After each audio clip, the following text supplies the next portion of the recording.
Hi guys, today we're going to take a look at Iksupan Occupied Sanctuary for a 350 plus monk, and I've pushed this video a little bit forward because yesterday there was a rebalance of this place and Tipsoft has increased the respawn rate at this respawn, which is great because previously this respawn capped out at about 5.3 to 5.4 kk raw.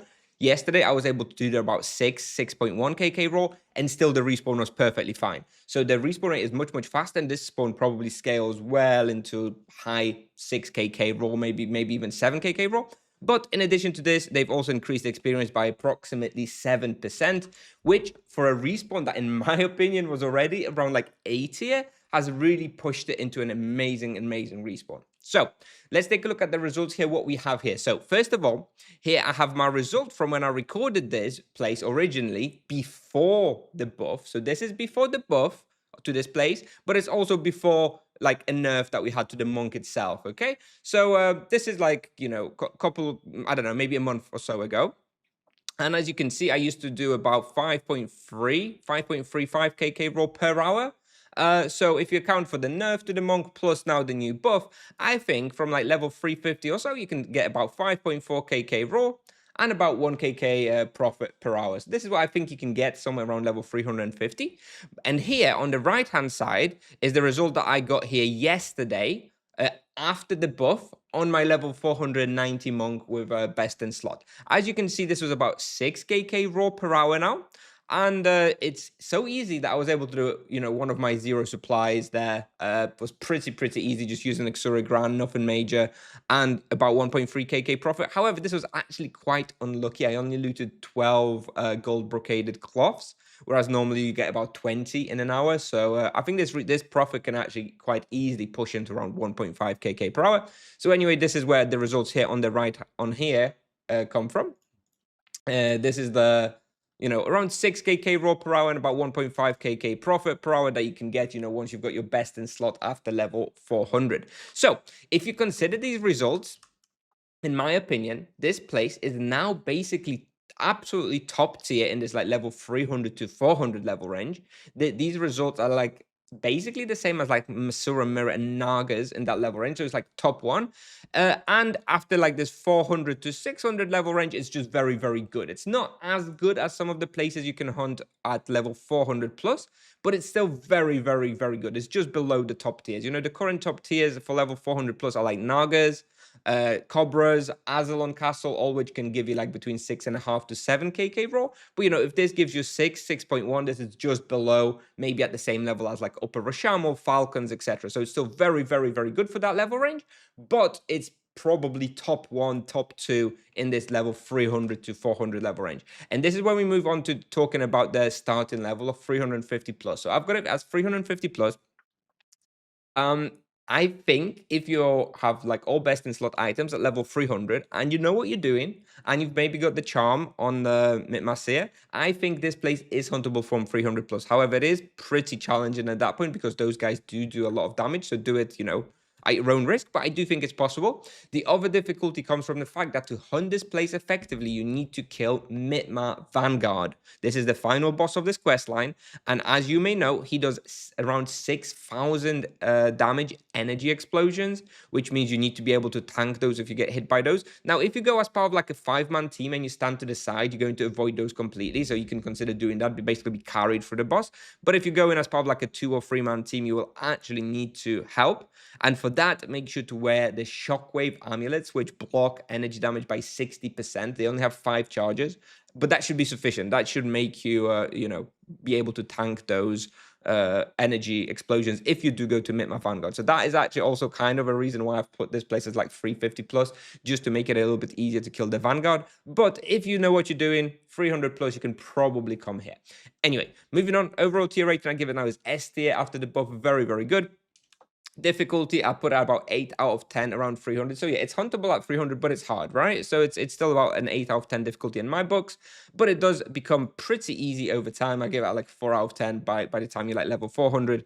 It's really not too difficult. The monsters don't have very much health, so even though they hit a lot, if you're healing a lot, you're just going to blow them up and move on. For the bestiary, it takes about 2.5 hours for Mitmasir itself, and the rest, if you're interested in bestiary, it's actually better to do in the last stand section of Deeper Iksupan, which is the entrance with the spikes. Moving on, requirements, like I already discussed just on the previous slide a little bit more, level 350 plus overall, but you can come here like 300 if you really know what you're doing. The quest line is Adventures of Galfan. You will need to do only the City of Gold quest line. You don't actually need to have like access to Droom. All that little section of this quest you can ignore. You just need to do the Iksupan section. This place can be effective by monk, knight, paladins, and mages. It's going to be a little bit better on the sorcerer due to the elemental weaknesses here, but druid can also pretty much hunt here. Although for a druid, it's going to be pretty tight, the corridors, so you kind of gonna have to be a bit tricky. It's gonna be a bit tricky because of your low health pool, but yeah. So paladins, actually great spot for paladins as well, also like nearing on S tier. So if you're watching a senior paladin, 400 plus, also an amazing place now, especially after the buff. Knight also going to have a good time here. I think about 500 plus, just because the damage they deal is too high for the Knight to effectively mitigate. Duos, I think it's too tight. Maybe now with the increased respawn rate, maybe you can try a duo, and full team hunt, definitely not. Recommended imbuements, I recommend obviously standard imbuements, but also I do, at least on the lower level, recommend death or energy protection. Ideally, energy protection is a bit better. However, it's kind of niche. Nothing really else needs it at this point. So I personally was always using death imbuement here because I could use that on mirror. I could use that on Nagas. I can use it here. So that's what I used to have. But optimal obviously would be energy protection as well. And you also need the prismatic ring below level 400. Strongly recommend having the prismatic ring. So yeah, high investment in terms of like imbuements and stuff, but the profit is pretty damn good as well. So it's definitely going to make up for it.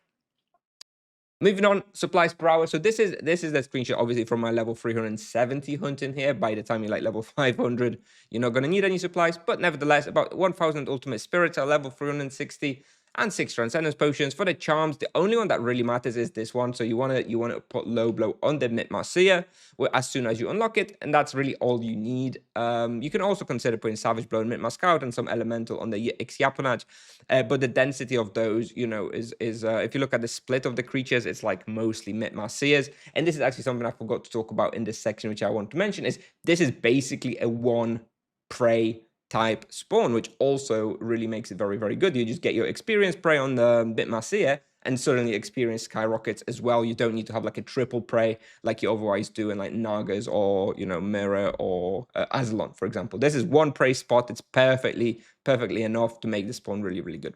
And yeah, going back to the charms, on that note, again, low blow is the one that you really want on Mitmarcia. The other ones don't really matter as much, but they'll help a little.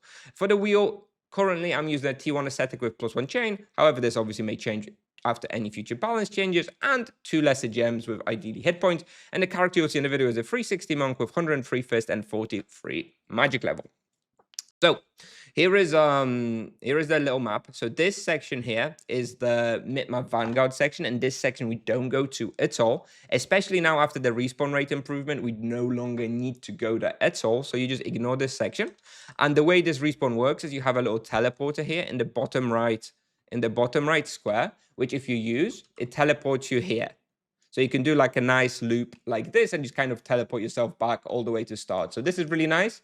However, this is unlocked after killing Mitmar Vanguard, which is why you need to kill Mitmar Vanguard to have this teleporter. So I'm good. So you actually come in here when you come into the respawn, but the loop doesn't like work like that. It works from here, right? Because that's where the teleporter works. So I'm going to show you the loop basically from here. Okay.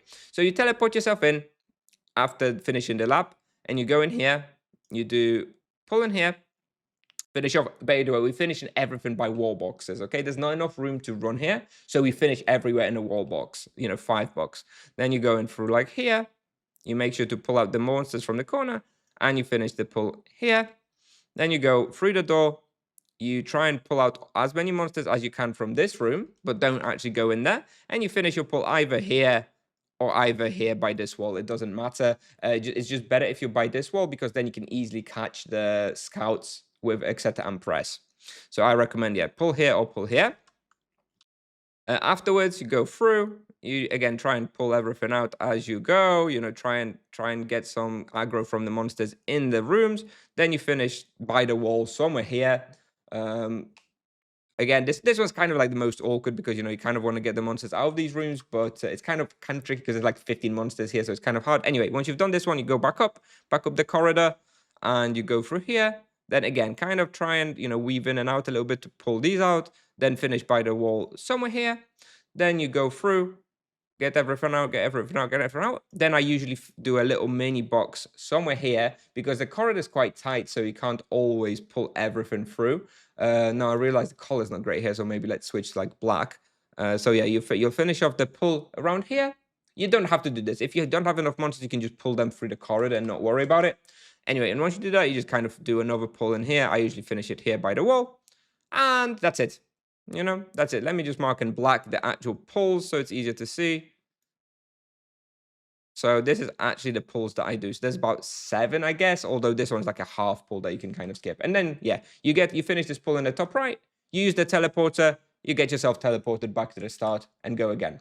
And yeah, this is everything I want to talk about. Pretty long video today explaining the hunt because it's a little bit complicated and there's a lot of information to relay. However, like I mentioned, summary, buffed yesterday, amazing now. Really, really, really good. Good on all vocations. In fact, it's like I mentioned, it's huntable by every vocation. So this is a pretty big buff for everybody. This place was a little bit unknown prior to, well, it's still technically unknown, but I do expect this place to become pretty high up there in popularity and meta because it was already, in my opinion, this was an A-tier spot already. Now that it's been buffed by like 7%, S-tier. It's really, really good. Highly recommend you check it out. The access and the killing the boss is a little bit but totally worth it. Anyway, I'll finally play you the video now so you can watch how I hunted here. Thank you very much for watching. If you have any questions, let me know. I'll be happy to answer. And yeah, enjoy this place. Hopefully a new top tier respawn, and it's going to stay this way. Anyway, thanks for watching. See you in the next one. Bye-bye.